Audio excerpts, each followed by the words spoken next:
Welcome to GRE Snacks, snackable episodes about the GRE exam and graduate school admissions. I'm Tyler, the founder of Achievable, and we have an affordable GRE course that includes everything you need to ace your GRE exam. A full textbook, videos on key topics, tons of GRE questions backed by our memory-enhancing algorithm, and full-length practice exams. You can try it out for free by visiting achievable.me, and if you like it, the code podcast gets you 10% off at checkout. Now, let's get started.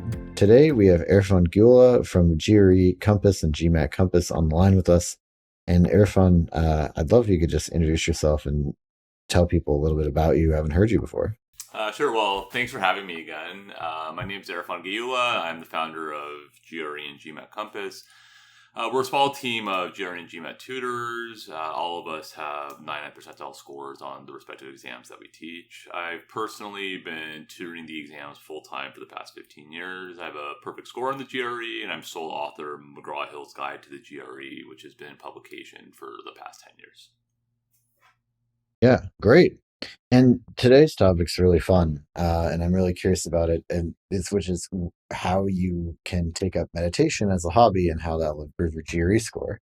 So how'd you find out about this, right? Like what's the origin story of this learning here? Uh, so how I found out specifically about the benefits of meditation on GRE scores? Is that what you're Yeah. asking? Yeah. Random. I saw an article in the New York Times. When it came out, I think it was 2014. And obviously, being a GRE tutor, seeing GRE in any headline excited me, and I just read it and was shocked by the findings. I mean, personally, I have a on and off background with meditation, so I could understand why it was so beneficial. But still, like the magnitude of the benefits was pretty shocking. Yeah.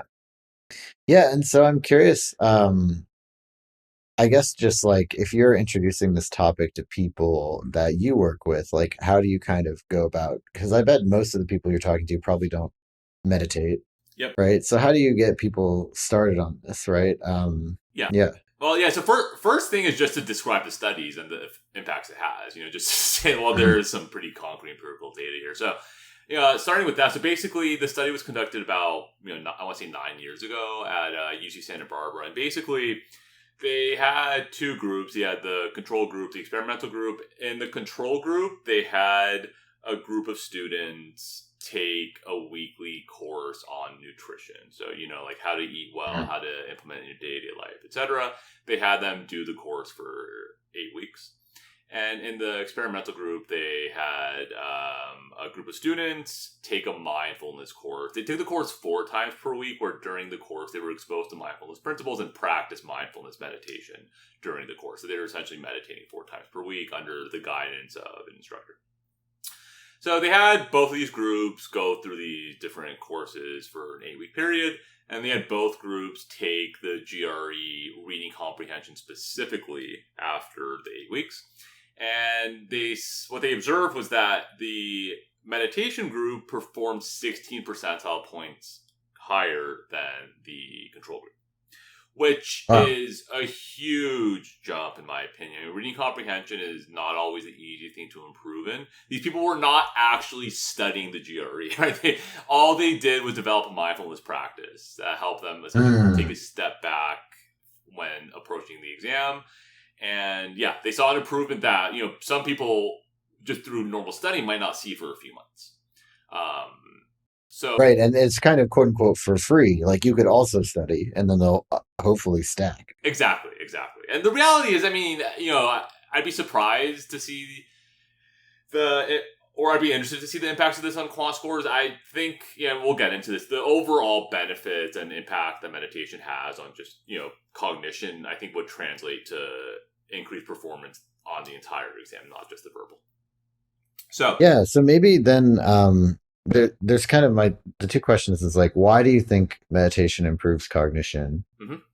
And then how you can, how you would kind of encourage people, or even like how you kind of walk your own through students through starting their meditation practice Sure. so that, to get it going, right? Basically. Yeah. So without getting too nerdy here, meditation, like basically there've been a lot of fMRI studies done on the what's going on neurologically when somebody is a long-term meditator. And so things they've observed, the primary thing is there is a reduction in activity in the amygdala. Now, the amygdala is basically the region of the brain that's associated with emotion. So essentially meditation and, persistent, sustained meditation reduces activity in that region, which, as far as that translates to the exam, it basically means reduced anxiety.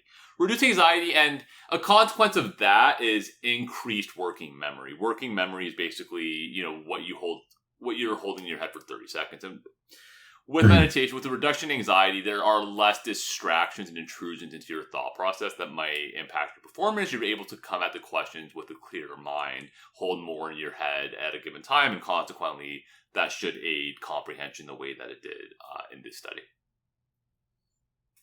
Got it. Okay. And then so essentially this improved reading comprehension scores, but it probably would improve scores in general because you're just trying, like, you're following what is typical GRE advice anyways, right? Like taking a step back and like Exactly. looking at the question and like not getting too worried about it. Yeah, not getting too worried about it, not letting outside thoughts intrude on your performance or influence how you look at the questions. Like in the context of quant, for example, a lot of students have trouble sometimes looking at questions organically. And what I mean by organically is they'll look at a question and they'll think, well, oh, this might be a hard question, or, I think they're trying to trick me. Whereas, if you're able to come out with a little bit more clarity, a little bit more objectivity, you can just take it on its own merits, not worry about whether you're being tricked, just take it step by step, stick to just being rigorous in your methodology. Which fundamentally is what the exam is about, right? Just, concerns about whether they're trying to trick you, etc., don't matter. It's just, okay, there are optimal ways to approach the questions. Just develop that approach and implement it as rigorously as possible. And by meditating, I think an argument can be made, you will be more likely to do so. Got it.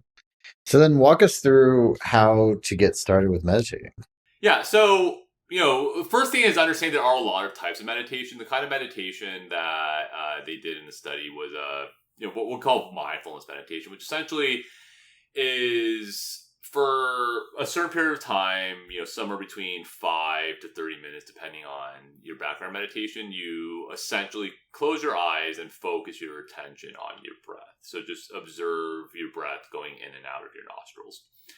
Now, that is something that a lot of people find a little bit maybe new agey or guru-ish. Obviously, there are benefits to it, and they're empirically so. Ways to get started with it, I think a couple things that are important to emphasize. A lot of people who begin meditating stop because they think they're bad at it. They say, well, you know what? I just meditated for a few minutes and my mind is all over the place. I'm not good at this. I need to stop. But the reality is there is no success or failure when it comes to meditation. It's simply observing the phenomena in front of you. So if the phenomenon in front of you is that your mind is wandering, you're just going to observe that and bring your attention back to your breath. That's all you're trying to do for that time period. And incrementally, what you'll see is your focus does start building. Maybe at the beginning, you can't stay focused on your breath for more than 10 seconds, but, suddenly it'll be 15 seconds, and suddenly you might go an entire minute where you're just focused on your breath. Right. Well, and I think the focusing on the breath is, I've meditated a little bit. Like I did it for like a month at one point. Like I'm not at all an expert, but for me, I think it's just you need to have something to concentrate on, and then also focusing on your breath and regulating your breathing will help you with your emotional regulation anyway. Correct. Like it's like a tip for anxious people on average. Just take a deep breath, right? Or take 3 deep breaths, or do the square breathing, or whatever these like different things are. But they all kind of come down to just like slow your breathing down. Yeah, exactly. I mean, it's just high level. Like if you're anxious in the moment, right? I think throughout human history, the deep breaths have been an antidote to that. I do think it's important to emphasize, though, to see the kind of benefits they observe in these studies, you do have to meditate regularly over a sustained period. I mean, generally, The data shows 6 weeks of regular meditation is when there are actual neurological changes in your brain. So, Mhm. at least that amount it would be ideal to see an improvement. Also worth noting, some students ask, when should I meditate? Should I meditate before I start studying? Should I meditate before I go to sleep? Generally, the sort of orthodox advice here is you should meditate early in the day, more or less around when you wake up. I mean, that's ideal, but, any time in the day is fine. I do advise against meditating at night. Personal experience my students have had, it can actually for some people, it makes sleeping harder. For whatever reason. Like, sometimes it just turns out that, like, the thoughts you were trying to avoid when you're meditating all of a sudden just rush back with more intensity at night, and then it could make sleeping tougher. So that's that'll vary by person, but it's something worth keeping in mind. Got it. Cool. And then any kind of like parting thoughts on how to use this to improve your GRE scores specifically?